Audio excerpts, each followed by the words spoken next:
जय माता दी मित्रों। बड़ों को प्रणाम और छोटों को प्यार। धनतेरस का त्योहार हर साल कार्तिक मास के कृष्ण पक्ष की त्रयोदशी तिथि के दिन मनाया जाता है। धनतेरस का त्योहार दिवाली के 2 दिन पहले मनाया जाता है। इस दिन धन के देवता कुबेर और माता लक्ष्मी के साथ साथ धनवंतरी देव की पूजा का भी विधान है। ऐसा माना जाता है कि धनतेरस के दिन भगवान धनवंतरी की पूजा करने से साधक को आरोग्य की प्राप्ति होती है। वहीं लक्ष्मी जी की पूजा करने से साधक को धन और दौलत का आशीर्वाद प्राप्त होता है। धनतेरस के त्योहार को धन त्रयोदशी के नाम से भी जाना जाता है। इस दिन धनतेरस की कथा।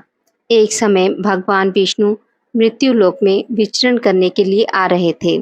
लक्ष्मी जी ने भी साथ चलने का आग्रह किया। विष्णु जी बोले, यदि मैं जो बात कहूँ वैसा ही मानो तो चलो।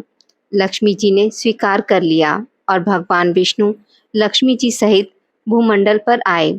कुछ देर बाद एक स्थान पर भगवान विष्णु लक्ष्मी जी से बोले, जब तक मैं ना आऊं तुम यहाँ ठहरो। मैं दक्षिण दिशा की ओर जा रहा हूँ, तुम उधर मत देखना। विष्णु जी के जाने पर लक्ष्मी जी को कौतुक उत्पन्न हुआ कि आखिर दक्षिण दिशा में क्या है जो मुझे मना किया गया है, और भगवान स्वयं दक्षिण दिशा में क्यों गए हैं। कोई रहस्य जरूर है। लक्ष्मी जी से रहा न गया। जैसे ही भगवान ने राह पकड़ी वैसे ही लक्ष्मी जी पीछे पीछे चल पड़ी। कुछ ही दूर पर सरसों का खेत दिखाई दिया। वह खूब खिला हुआ और लहरा रहा था। वे उधर ही चली।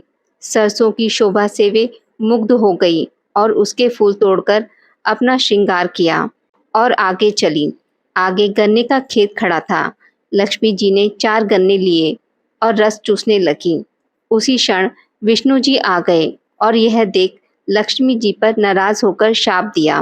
मैंने तुम्हें इधर आने के लिए मना किया था, पर तुम ना मानी और किसान के यहाँ चोरी करने का अपराध कर बैठी। अब तुम किसान की 12 वर्षों तक सेवा करो और इसे सजा के रूप में स्वीकार करो। ऐसा कहकर भगवान विष्णु उन्हें छोड़कर क्षीर सागर चले गए। लक्ष्मी जी किसान के घर रहने लगी। वह किसान अति दरिद्र था। लक्ष्मी जी ने किसान की पत्नी से कहा कि तुम स्नान कर पहले इस मेरी बनाई देवी लक्ष्मी का पूजन करो, फिर रसोई बनाना, तुम जो मांगोगी मिलेगा। किसान की पत्नी ने लक्ष्मी जी के आदेश अनुसार ही किया। पूजा के प्रभाव और लक्ष्मी जी की कृपा से किसान का घर दूसरे ही दिन से अन्न धन रत्न स्वर्ण आदि से भर गया और लक्ष्मी जी से जगमग होने लगा।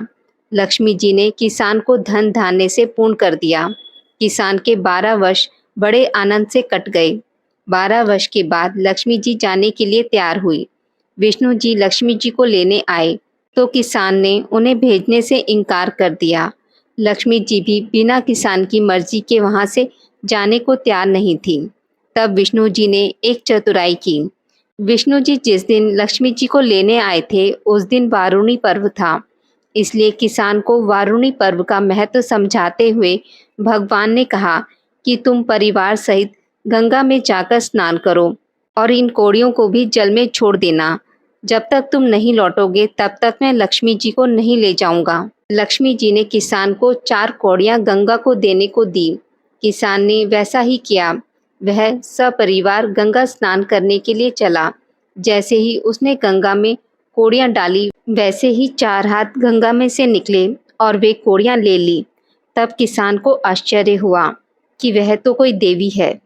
तब किसान ने गंगा जी से पूछा, हे माता, ये 4 भुजाएं किसकी हैं? गंगा जी बोली, हे किसान, वे चारों हाथ मेरे ही थे। तूने जो कौड़ियां दी हैं वे किसकी दी हुई हैं? किसान ने कहा, मेरे घर जो स्त्री आई हुई है उन्होंने ही दी है।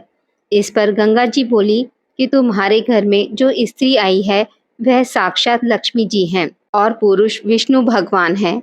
तुम लक्ष्मी जी को जाने मत देना, नहीं तो पुनः निर्धन हो जाएगा। यह सुनकर किसान घर लौट आया। वहां लक्ष्मी जी और भगवान विष्णु जाने को तैयार बैठे थे। किसान ने लक्ष्मी जी का आंचल पकड़ा और बोला, मैं तुम्हें जाने नहीं दूंगा। तब भगवान ने किसान से कहा, इन्हें कौन जाने देता है, पर ये तो चंचल हैं, कहीं ठहरती ही नहीं। इनको तो बड़े बड़े नहीं रोक सके। इनको मेरा श्राप था कि 12 वर्ष से तुम्हारी सेवा कर रही थी, तुम्हारी 12 वर्षों की सेवा का समय पूरा हो चुका है। किसान हठपूर्वक बोला कि नहीं, अब मैं लक्ष्मी जी को नहीं जाने दूंगा। तुम कोई दूसरी स्त्री यहाँ से ले जाओ। तब लक्ष्मी जी ने कहा, हे किसान, तुम मुझे रोकना चाहते हो तो जो मैं कहूँ वैसा करो। कल तेरस है, मैं तुम्हारे लिए धनतेरस मनाऊंगी।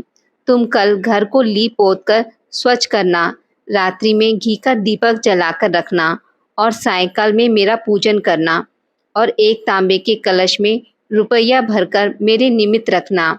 मैं उस कलश में निवास करूंगी, किंतु पूजा के समय मैं तुम्हें दिखाई नहीं दूंगी। मैं इस दिन की पूजा करने से वर्ष भर तुम्हारे घर से नहीं जाऊंगी। मुझे रखना है तो इस तरह प्रतिवर्ष मेरी पूजा करना। यह कहकर वे दीपकों के प्रकाश के साथ 10 दिशाओं में फैल गई और भगवान देखते ही रह गए। अगले दिन किसान ने लक्ष्मी जी के कथा अनुसार पूजन किया। उसका घर धन धान्य से पूर्ण हो गया। इसी भांति वह हर वर्ष तेरस के दिन लक्ष्मी जी की पूजा करने लगा। हे माता लक्ष्मी, जैसी कृपा आपने किसान पर करी वैसी सभी पर करना। कहानी कहने वाले, कहानी सुनने वालों पर भी अपनी कृपा दृष्टि बनाए रखना। आज की इस वीडियो में बस इतना ही। मित्रों, अगर आपको मेरी वीडियोस पसंद आती हैं तो इसे लाइक और शेयर ज़रूर करें और पूजा पाठ से जुड़ी जानकारी के लिए मेरे चैनल को सब्सक्राइब करना ना भूलें। धन्यवाद।